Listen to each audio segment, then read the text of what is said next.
ikiganiro gutegurirwa na radiyo Rwanda.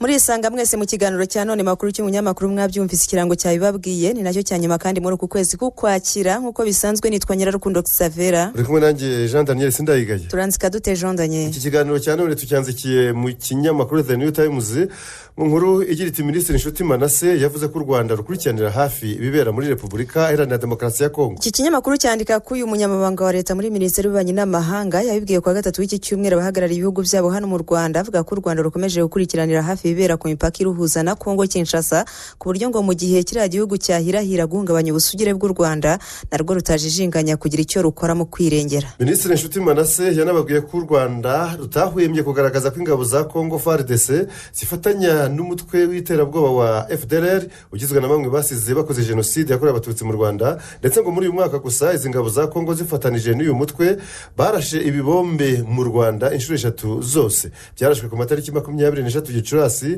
n'itariki 10 z'ukwezi kwakurikiyeho kwa Kamena. Ibi kandi nabyo byaje bikurikira ibindi byarashwe ku butaka bw'u Rwanda mu kwezi kwa gatatu uyu mwaka. Byose byibasiye abaturage mu turere twa Musanze na Burera, bikomeretsa bamwe mu baturage byangiza n'ibindi bintu byinshi. Xavier. Uretse Repubulika na Demokarasi ya Kongo, Minisitiri Nshuti yabwiye abadiplomate ko umubano w'u Rwanda n'ibindi bihugu by'ibituranyi nka Uganda n'u Burundi nguri mu nzira nziza. Tukivuga kuri ingingo y'u Rwanda na Repubulika Iharanira Demokarasi ya Kongo, mumvaho nshyaho bati u Rwanda rwikomye Repubulika na Demokarasi ya Kongo yubuye ku rugero rwitwazo mu bibazo byayo. Ni inkuru ikomeza ivuga ko guverinoma y'u Rwanda ibicishije mu itangazo yasohoye mu ntangiriro z'iki cyumweru yamaganye yivuye inyuma ibirego bikomeje kandi bidafite ishingiro bigira u Rwanda izingiro ry'ibibazo bya politiki y'imbere mu gihugu cya Repubulika Iharanira Demokarasi ya Kongo. Guverinoma y'u Rwanda yatangaje ibingibi nyuma y'aho ubuyobozi bukuru bwa Kongo Kinshasa bukomeje kubunza ibirego mu bihugu n'ibitangazamakuru bitandukanye bushinja u Rwanda kuba ari rwo rwihisha inyuma y'ubushobozi bw'inyeshyamba za M23 zigaruriye umujyi wa Bunagana zikaba zikomeje kandi no gufata n'ibindi bice biwukikije. Mu kiganiro perezida w'iki gihugu cya Repubulika Iharanira Demokarasi ya Kongo Felix Antoine Tshisekedi Tshilombo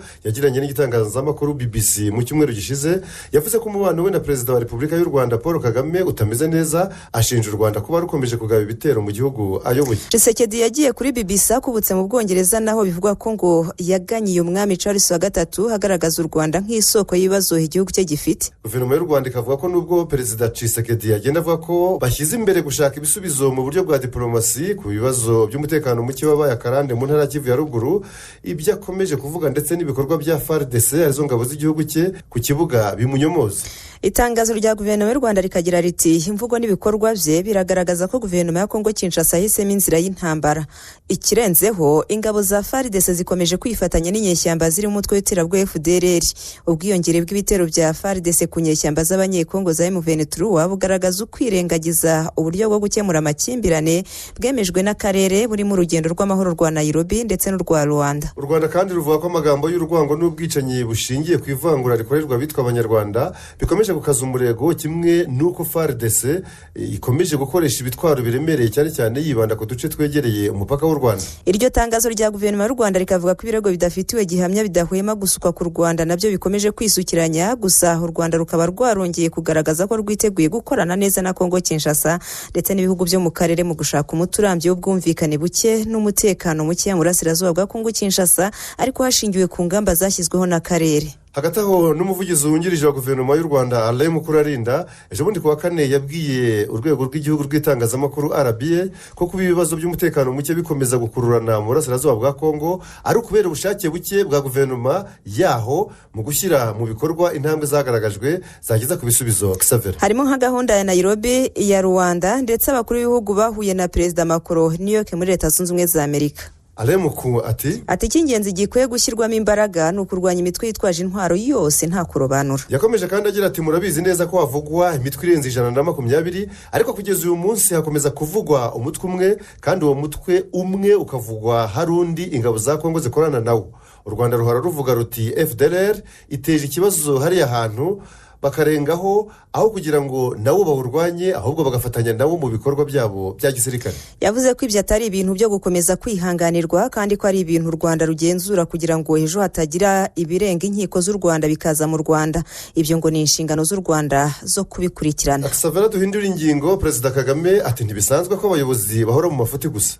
Ubutumwa Perezida Paul Kagame hakaba n'umuyobozi mukuru w'umuryango wa RPF Inkotanyi yabugarutseho ubwo yasozaga inama ya biro politiki y'umuryango FPR Inkotanyi yateranye mu mpera z'icyumweru gishize, hanyuma akanenga abayobozi bahora mu mafuti buri gihe kandi uko babajijwe bakaburana berekana ko bari bagamije gukora ibyiza. Ibinyamakuru n'ibitangazamakuru byiganjemo ibyo mu Rwanda bikaba byaranditse ko Perezida Kagame yasabye abayobozi batandukanye bitabiriye iyo nama kugira ibyo bakora kugira ngo iyo mico mibi ihinduke, kuko iyo abayobozi aribo bayikora igira ingaruka ku bantu benshi cyane. Yagize ati ufite ibintu biri imbere yawe byinshi wakora, wahitamo, watoranya biyobora imikorere yawe, uko wifata, imyitwarire, uko utekereza, bikagushyira muri cya kintu cyitwa ubuyobozi. Ikintu cya mbere kiri muri ubwo buyobozi ni ubuziranenge bw'ibyo ukora. Yavuze kandi ko abayobozi batari bakwiye kunanirana kuko ari bake kurusha abo bayobora, ari nayo mpamvu bakwiye kujya bakurikiranwa, abakora nabi bakabibazwa bitaragira ingaruka ku muryango mugari, bikaba byanababera byiza bikosoye bakumva ko inshingano zo kuba umuyobozi zijyana no gukora ibikwiye. Ati ubundi kabiri gatatu kana abantu bamubwira ngo areke kuyoba, byari bikwiye kuba bigeraho bifata umurongo. Ntabwo bisanzwe ko abayobozi bahora mu mafuti gusa. Wabwira umuntu agasaba imbabazi, agatanga ibisobanuro, buri wese azi kuburana, agashaka kwerekana ko ibyo yakoze atari byo yashakaga gukora ahubwo yashaka kugira neza. Umukuru w'igihugu cy'u Rwanda yakomeje anenga abadakora ibyo bashinzwe gukorera abo bayobora, ababarebera bakora amabi bakabareka bagakomeza kuyakora, ari nabyo bituma rimwe na rimwe abakora ibibi bakomeza kubikora bibwira ko ntacyo bitwaye. Xavier yanavuze ko kuba umuyobozi bitavuze gukora ibyiza gusa, kuko abantu bakosa cyane cyane iyo bakora, ariko iyo ibihutaza buyobora birimo kurenga ibyiza ukora ngo uba utakaza indangagaciro z'umuyobozi. Ati ntabwo navuze ngo ibyo ukora buri gihe bibi 100% kuko turi abantu, ntabwo ibyo ukora buri gihe bihora byera de, ariko urajanisha ukavuga ngo uyu ni umuyobozi kubera ko iyo ujanishije ibizima bigaragara muri ubwo buyobozi biri hejuru ya 50%. Iyo uri muri 50% ubwo nyine ubura akazuyazi. Ni ibisanzwe, ntibifite uwo byishe, ntibifite n'uwo bikijije. Abayobozi mwihangane mureke kuba akazuyazi, mushyuhe mu gake nibura. Ati abayobozi mwihangane mureke kuba akazuyazi, mushyuhe mu gake nibura. Uwo ni umukuru w'igihugu Paul Kagame. Twongere twerekeza amaso mu kinyamakuru The New Times ijondanye ku nkuru ifite umutwe ugira uti iki? Rwanda tops Africa in the rule of law, bisobanuye tugenekereje mu Kinyarwanda ngo u Rwanda ku isonga muri Afurika mu kugendera ku mategeko. Iki kinyamakuru cyandika ko bikubiye muri raporo y'uyu mwaka yakozwe n'umuryango mpuzamahanga World Justice Project, raporo yiswe Rule of Law Index 2022. Iyo raporo ivuga ko u Rwanda ari urwa mbere muri Afurika yose mu kuba igihugu kigendera ku mategeko, kikaba kandi igihugu cya 42 ku isi yose. Xavier mu gukora iyi raporo hasuzumwe ingingo 8 zirimo ububasha bwa za guverinoma, ruswa, ituze n'umutekano, uburenganzira bw'ibanze bw'abaturage, guverinoma ifunguye, kubahiriza amategeko, ubutabera mbonezamubano n'ubutabera mpanabyaha ndetse n'ibindi. Mu Rwanda rwagize amanota menshi ni ku ngingo yo kurwanya ruswa no kutayihanganira, ituze n'umutekano n'ahandi. Kuri urwo rutonde rw'ibihugu byubahiriza amategeko, uretse u Rwanda ruri ku isonga muri Afurika yose, ibindi bihugu birugaragaraho birimo ibirwa bya Maurice biza ku mwanya wa kabiri muri Afurika, bikaba bya 45 ku isi, hagataho Namibia ya gatatu muri Afurika ni ya 46 ku isi, Botswana ni ya kane muri Afurika ikaba ya 51 ku isi, hanyuma kandi hakaza Afurika y'Epfo ya 54 ku isi. Ubu bushakashatsi bwakorewe mu bihugu 140 ku isi yose. Harrison Mutabazi ni umuvugizi w'ubucamanza hano mu Rwanda, yavuze ko kuba u Rwanda ruza ku isonga muri Afurika mu kubahiriza amategeko bigaragaza imbaraga nyinshi zashyizweho mu rwego rwo kunoza ubutabera. Naho Venuste Kagabo, umunyamategeko ufite uburambe bw'imyaka irenga 8, nawe yashimye imbaraga z'ubucamanza mu kunoza ubutabera, ariko avuga ko hari ibintu bigomba gukemurwa nko kunoza uburyo bwo kubona amakuru cyane cyane ku banyamakuru bo mu gihugu. Reka ubwo dukomeje kuri ubwo butabera jondanye dusomera abadukurikiye n'iyi nkuru ivuga ko Minisitiri w'Ubutegetsi bw'Igihugu Gatabazi Jean-Marie Vianney yavuze ko gukemura neza ibibazo by'abaturage atari ugutanga raporo ahubwo ari ukubikurikirana bigakemurwa. Yabigarutseho ejo bundi ku wa kane mu gusoza ukwezi kwa wahariwe serivisi z'urwego rw'igihugu rushinzwe ubugenzacyaha RIB mu baturage, aho yagize ati uburyo bwiza bwo gukemura ikibazo ni ugukurikirana ko gikemuka, si ugukora raporo gusa. Ikindi kandi si ngombwa ko ibibazo bikemuka kuko byageze ku rwego rwo hejuru, hari n'ibyakemukira ku rwego rw'akagari n'ahandi. iyi nkuru y'imvaho nshya igakomeza ivuga ko minisitiri w'ubutegetsi bw'igihugu yashimiye urwego rw'igihugu rushinzwe ubugenzacyaha rwateguye iki gikorwa cyo kwegereza abaturage serivisi rufatanije n'izindi nzego mu ntara zose n'umujyi wa Kigali kugira ngo hashakwe ibisubizo barinde umuturage gusiragizwa n'akarengane.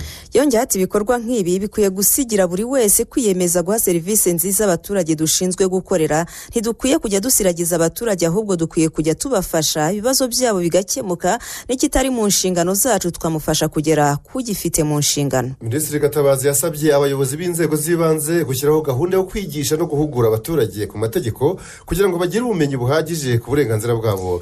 Yanibukije abayobozi kuzirikana ko gutanga serivisi nabi bitera igihombo. Ati twahagaritse inama z'abayobozi za mu gitondo kugira ngo babanze bahe serivisi abaturage hakiri kare, inama zikorwe nyuma. Yasabye buri wese gukomeza urugamba n'ubufatanye mu kwamagana no kurandura burundu imikorere mibi mu byo bashinzwe kugira ngo batange umusanzu wo kwiyubakira u Rwanda rwiza twifuza tuzaraga abana bacu. Reka ibyo tubiveho. Mu gitangazamakuru Anadolu Agency ho banditse ko u Rwanda ruteganya kongera ubufasha bwa gisirikare buha igihugu cya Centrafrica. Iki gitangazamakuru cyanditse ko byatangajwe n'ibiro bya perezida wa Centrafrica nyuma y'uruzinduko rw'akazi Perezida Faustin Archange Touadera yagiriye i Kigali ku wa gatatu w'iki cyumweru, akajyana ibiganiro na mugenzi we w'u Rwanda Paul Kagame. Ibiro bya perezida Touadera byagize biti kijondanye. Bitu u Rwanda rudufasha cyane mu rwego rw'umutekano w'igihugu cyacu, rugiye kongera ubufasha ruha igisirikare cyacu by'umwihariko mu bijyanye n'amahugurwa no kucyongerera ingufu. Umuryango w'abibumbye ukagaragaza ko u Rwanda aho bari urwa gatatu mu kugira abantu benshi aho muri Centrafrica mu butumwa bubungabungaye amahoro, aho rufite abasirikari barenga 3,000 bakorera mu bice binyuranye by'icyo gihugu cya Centrafrica kuva muri 2014. Hagati aho kandi ibinyamakuru n'ibitangazamakuru binyuranye byaha mu Rwanda byananditse ko kuri uyu wa gatanu Perezida Paul Kagame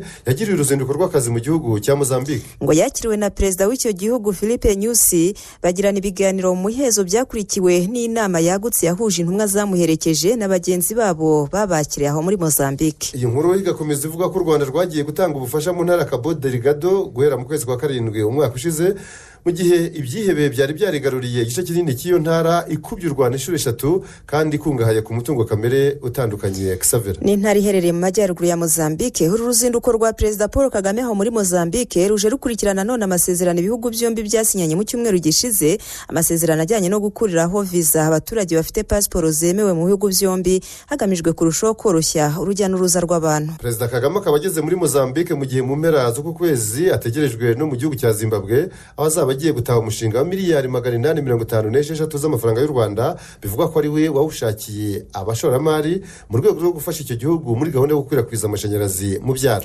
Ibyanditswe ku Rwanda reka tubikomereze kuri iyi nkuru igira iti ni icyubahiro nk'abanyafurika guhitamo ahazaza dushaka. Ibi byavuzwe n'umukuru w'igihugu Paul Kagame abibwira abari bitabiriye inama y'ihuriro ry'abagiraneza bakorera ku mugabane wa Afurika mu ntangiriro z'iki cyumweru. Yagize ati kongera ibikorwa by'ubugiraneza bikozwe n'abanyafurika ndetse n'imiryango yabo ni ingenzi cyane, ariko bidashingiye gusa ku mafaranga. Ni icyubahiro nk'abanyafurika kwihitiramo ahazaza dushaka. Inama y'ihuriro ry'uyu mwaka yibanze ku nsanganyamatsiko igira iti abagiraneza ba Afurika mu kuziba icyuho cy'ubusumbane bw'abagabo n'abagore, hagamijwe kwimakaza uburinganire bw'abagore n'abagabo no kongera umubare w'abagore mu myanya y'ubuyobozi mu nzego zitandukanye muri Afurika. Perezida Kagame yabwiye abari bitabiriye iryo huriro ko hakiri byinshi byo gukora, buri wese agahindura imyumvire ku buringanire kugira ngo bubashe gushinga imizi uko bikwiye. Yongeyeho ko abagabo bagomba gufata iya mbere ariko n'abagore bagashira amanga, bagatinyuka kwanga no kwamagana imikorere n'indi migirire yose ibaheza inyuma. Yasabye by'umwihariko abagore bari mu myanya y'ubuyobozi n'imirimo itandukanye kudapfusha ubusa amahirwe bafite, ahubwo bagaharanira kuba indashyikirwa n'intangarugero ndetse bagakoresha ayo mahirwe mu guteza imbere bagenzi babo. Xavier muri iyo nama y'iminsi 2 yabereye hano i Kigali hanatangijwe gahunda y'iterambere ry'uburinganire harimo n'ikigega cyiswe Africa Agenda Fund cyo guteza imbere abagore mu nzego zitandukanye jondanye. Ibinyamakuru n'ibitangazamakuru binyuranye byaha mu Rwanda kandi byanagarutse ku nkuru y'incamugongo yashenguye buri wese wayumvise y'abana 3 bavukana bahitanywe n'ikamyo yacitse feri. Ikinyamakuru Umuryango kiti yakamyo yabuze feri ku kinamba cya Kigali yahitanye abana 3 bavukana. Igihe nacyo kiti abana 3 bavukana bapfiriye rimwe. Umuringuti Minisitiri w'uburinganire n'iterambere ry'umuryango yihanganisha umuryango waburiye abana 3 mu mpanuka. iyi nkuru y'incamugongo yabaye ku mugoroba wo ku cyumweru gishize. Igitangazamakuru umuryango cyanditse ko aba bana bari kumwe na nyirakuru igihe impanuka yabaga ariko we arayirokoka. Abo bana ni Joseph Furuwisi Kubwabo w'imyaka 14, hakaba Hervé Chamis Kubwabo w'imyaka 13 na Honoré Racine Kubwabo w'imyaka 10 y'amavuko. Se w'aba bana bitabye Imana Donat Kubwabo yagize ati: mbabajwe nuko Kubwabo atazashobora gukorera igihugu nk'umusirikare nk'uko yahoraga bivuga ko azaba generale namara gukura. Yakomeje agira ati ishami yifuzaga kuba enjeniyeri mu bya elegitoroniki kandi buri gihe yakinishaga ibikoresho bya elegitoroniki, mu gihe bucura yifuzaga kuba umuyobozi, ariko ikibabaje ni uko inzozi zabo zitagezweho. Na Minisitiri w'Uburinganire n'Iterambere ry'Umuryango Professeur Bayisenge Jeannette yihanganishije umuryango wa Kubwabo wapfushije abo bana batatu umunsi umwe, maze abinyujije kuri Twitter ye agira ati kijondanye. Ati ni agahinda gakomeye ku muryango kubura abana batatu icyarimwe, ni n'igihombo gikomeye ku muryango nyarwanda muri rusange kuko abana ari amizero y'igihugu. Umuryango nyarwanda dufashe mu mugongo umuryango wa Kubwabo n'ababuze ababo biturutse ku mpanuka yo mu muhanda, ni mwihangane. Abo bana uko ari batatu bapfiriye umunsi umwe kandi bavinda imwe, bashyinguye kwa gatatu w'iki cyumweru. Umuryango nukomeze kwihangana kandi n'aba bana bakomeze baruhukire mu mahoro.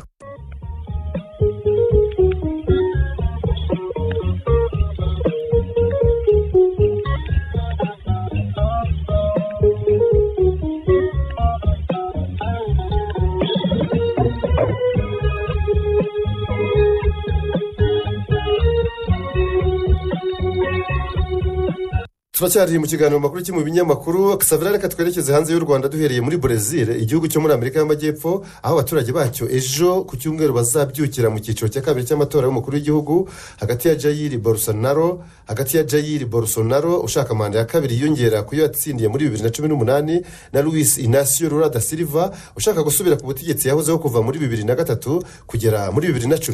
Iyi ni inkuru yagarutswe n'ibinyamakuru n'ibitangazamakuru bitagira ingano birimo New York Times, Financial Times, Le Monde, Politico, The Guardian, Sky News, France 24, La Croix, Libération, L'Express, Daily Telegraph, Huffington Post, Le Soleil, Bloomberg, Le Figaro, Le Soir ndetse n'ibindi umuntu atarondora ngo abimareyo. Ikabitangira ivuga ko Lula da Silva y'imyaka 77 y'amavuko ari uhabwa amahirwe jondanye, dore ko no mu cyiciro cya mbere cyabaye ku itariki 2 z'ukwezi kwa 10 kunguko tugiye gusoza yaje imbere n'amajwi 48.4% akurikirwa na Jair Bolsonaro w'imyaka 67 wagize icyo gihe amajwi 43.2% mu bakandida 11 bahatanye muri ayo matora jondanye. Miliyoni 156 z'abanyabrazil bemerewe gutora nibejo bahamagariwe kuzakemura impaka hagati y'abo bagabo bombi, Lula da Silva wabaye perezida wa 35 wa Brazil na Bolsonaro wa 38 mu kuyobora iki gihugu.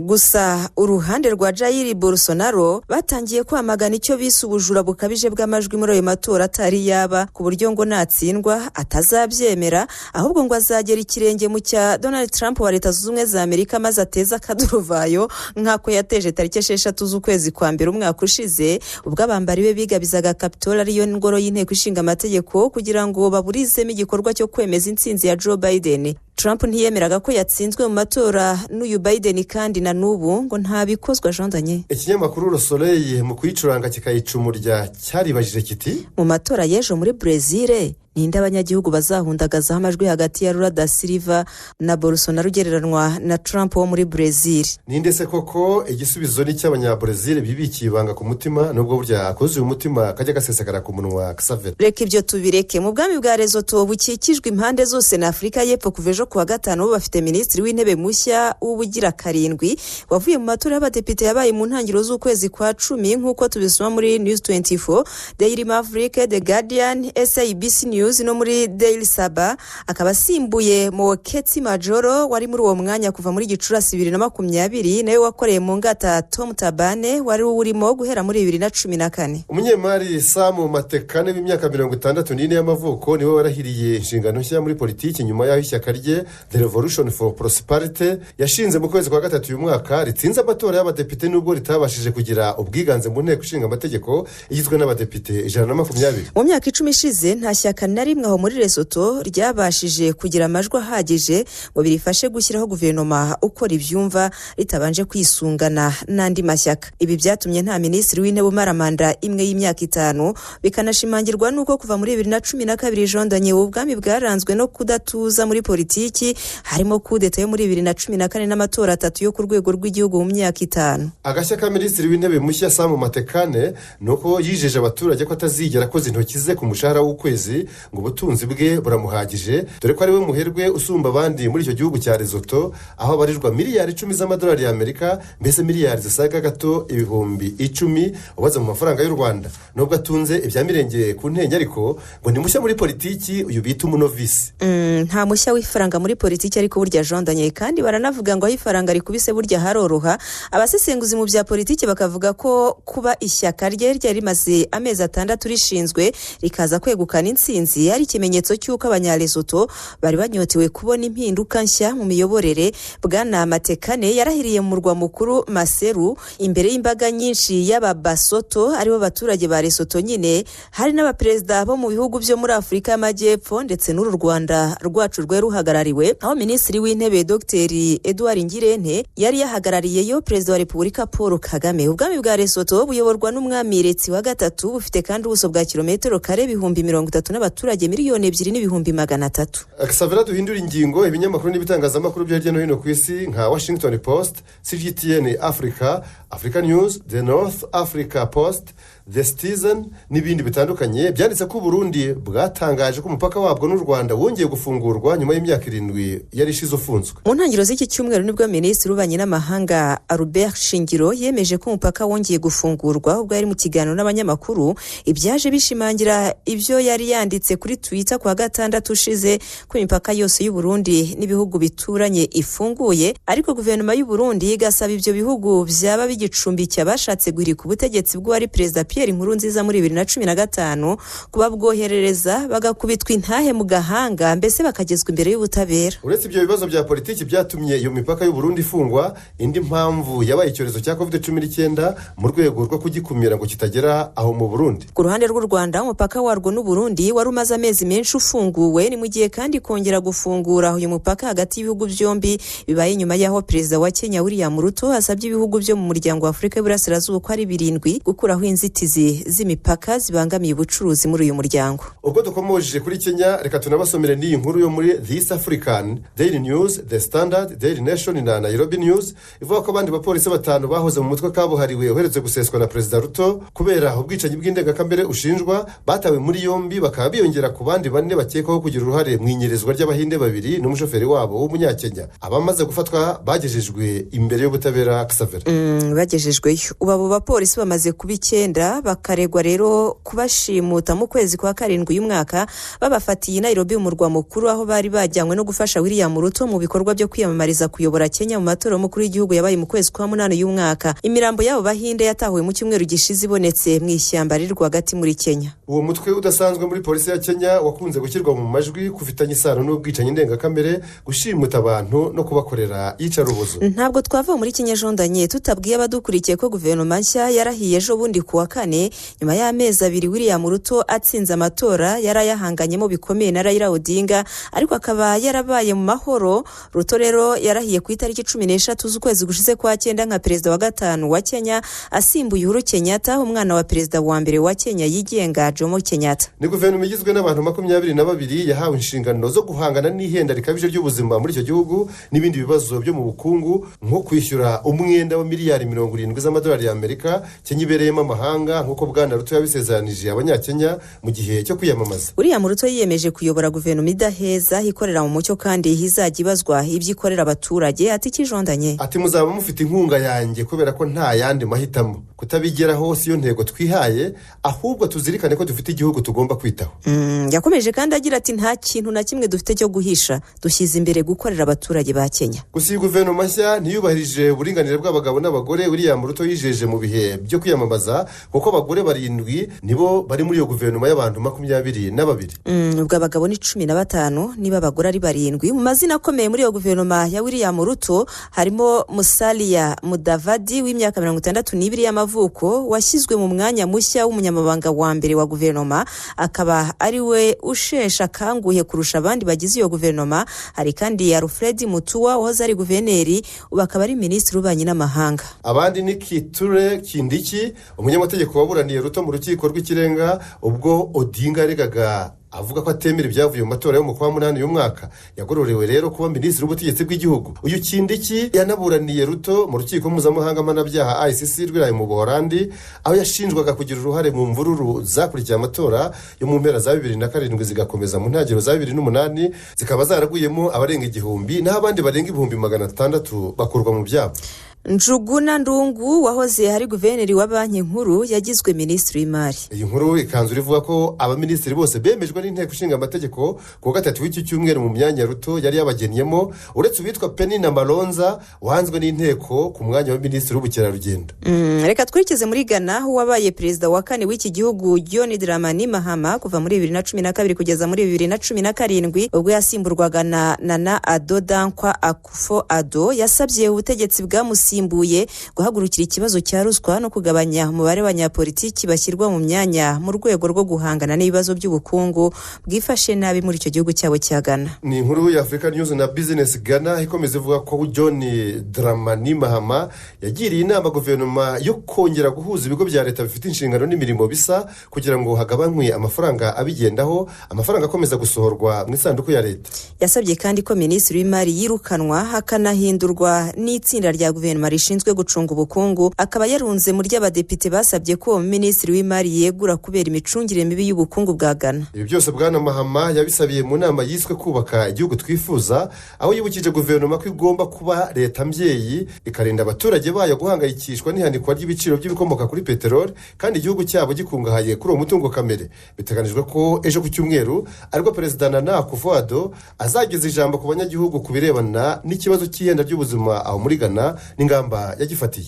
Reka tuve muri Ghana dukomereze muri Senegal ijondanye, aho imiryango myinshi itegamiye kuri leta ikomeje gusaba perezida Macky Sall gukura abaturage mu gihirahiro, akerura akavuga ko atazahatana mu matora muri 2024 nyuma ya manda ebyiri hagenerwa n'itegeko nshinga ry'igihugu cye. Nk'uko byanditswe na Le Monde, Africa News, Sahara Reporters, Le Point, France 24, Sud Quotidien no ku rubuga rwa Radio RFI ni radio mpuzamahanga y'Abafaransa, iyi miryango ya societe civile yo muri Senegal iratanga imbuzi yuko mu gihe Macky Sall ataziguruka ikiswe manda ya gatatu ngo kandidature yateza akaduruvayo aho muri Senegal. Bwana Sall w'imyaka 60 y'amavuko yatowe bwa mbere muri 2012 asimbuye Abdoulaye Wade, yongera gutorwa muri 2019. Amaze amezi menshi yararyumyeho kubirebana n'imigambi y'abafite ku matora ataha, ariko nanone hari ibitekerezo bitandukanye bikomeje gukwira hirya no hino muri Senegal ndetse no hanze yayo, bimwe bivuga yuko ngo ari uburenganzira bwe bwo kongera kwiyamamaza, ibindi byiganjemo byabo ku ruhande rutavuga rumwe n'ubutegetsi bikavuga ko byamurwanya byivuye inyuma mu gihe yaba ahingukije ijambo ryo kuziyamamaza. Abamushyigikiye bashingira ku ivugururwa ry'itegeko nshinga ryo muri 2016 ryazanye impinduka z'uko ibintu bishobora gutangira bundi bushya kubirebana na za manda z'umukuru w'igihugu cya Senegal. Gusa iyo miryango itegamiye kuri leta ikagerageza kumwumvisha ko yaba yikururiye akaga gakomeye ndetse anagakururiye igihugu cye cyose,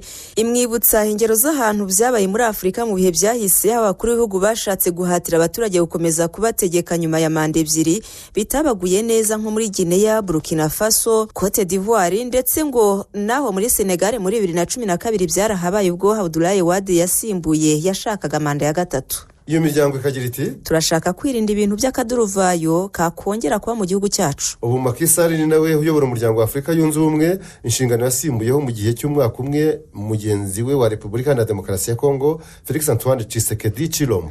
Mu Bwongereza bafite guverinoma nshya iyobowe na minisitiri w'intebe mushya bwana Rishi Sunak, wanditse amateka yo kuba uwa mbere utari umuzungu ugiye muri uwo mwanya. Rishi Sunak afite inkomoko muri Aziya, by'umwihariko mu Buhindi, kuko ababyeyi be n'abimukira bageze mu Bwongereza mu myaka 60 ishize.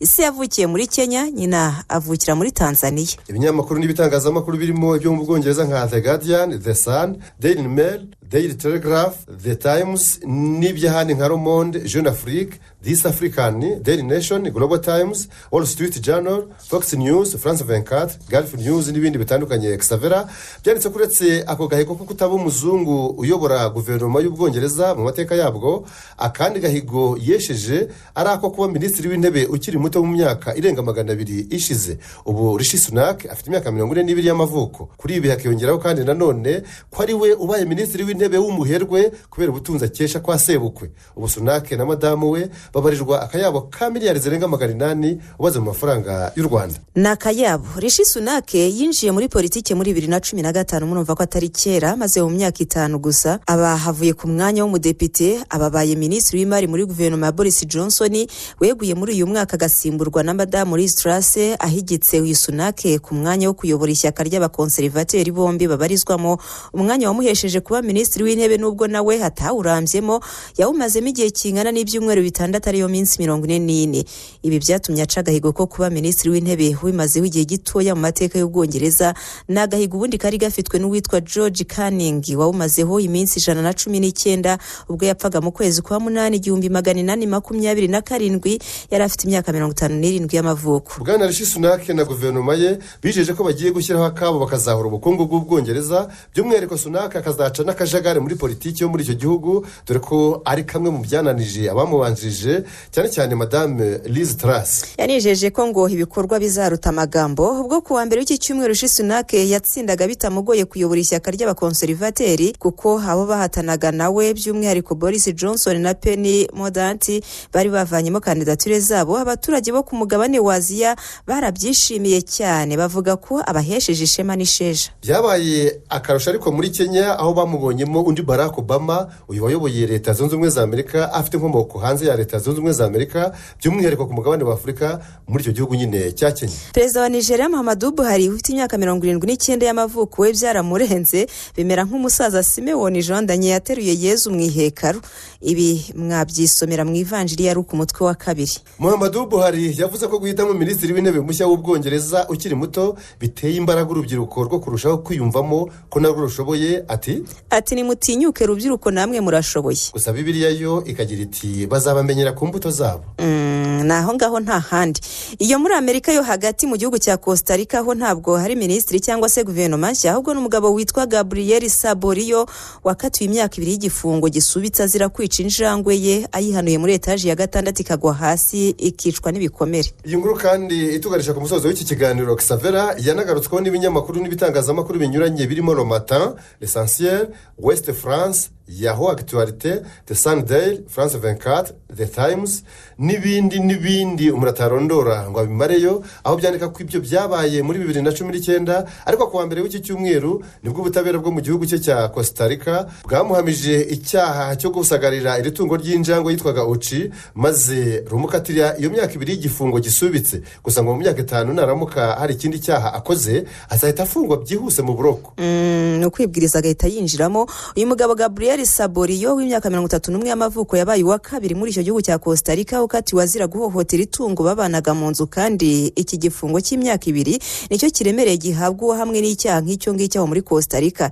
Yatangiye gukurikiranwa n'ubutabera mu kwezi kwa 8 muri 2020 nyuma y'uko ifoto y'iyo njangwe yahanuwe muri etaje ya 6 ihererekanijwe cyane ku mbuga nkoranyambaga hanyuma bigasakara. Ibizamini byafashwe ku murambo w'iyo njangwe, ibi bita autopsy mu ndimi z'amahanga, byagaragaje ko yishwe n'imvune zitabarika yagiriye muri uko guhanurwa mu igorofa rya 6 ikagwa hasi. Ngo yahise igihe ikibazo cyo mu bihaha ivira n'imbere mu mubiri. Umucamanza ati uyu mugabo Gabriel Saborio nta mutima w'impuhagira kandi ni n'ubugambanyi yakoreye itungo rye babanaga mu nzu. Uretse gukatirwa imyaka 2 y'igifungo gisubitse, umucamanza Tatiana Lopez wasomye umwanzuro w'urubanza yatangaje ko uyu mugabo atemerewe kuzongera gutunga itungo ryo mu rugo ukundi. Muri Argentine naho abagabo 3 baherutse gukatirwa ibihano by'igifungo gisubitse bazira kwica imbwa zabo. Muri Brazil naho tariki 13 z'uku kwezi kwa 10 ubutabera bwaho bwakatiye umupolisi imyaka 4 n'amezi 8 y'igifungo hazize gukubitira imbwa mu ruhame. Ngayo nguko buri gihugu n'amategeko yacyo, nawe utwumva nuramu kugira ubuntu bwo kujya muri biriya bihugu uramenye utazareba nabi injangwe yaho cyangwa se imbwa yaho kuko urumva ko byakugendekera. Ni nuko twanzuye kandi mukomeze mugira ibihe byiza mwumva Radio Rwanda. Yewe nari Nyirarukundo Xavera, bari kumwe nanjye Jean Daniel Sindayigaya. Ciao ciao. Ciao.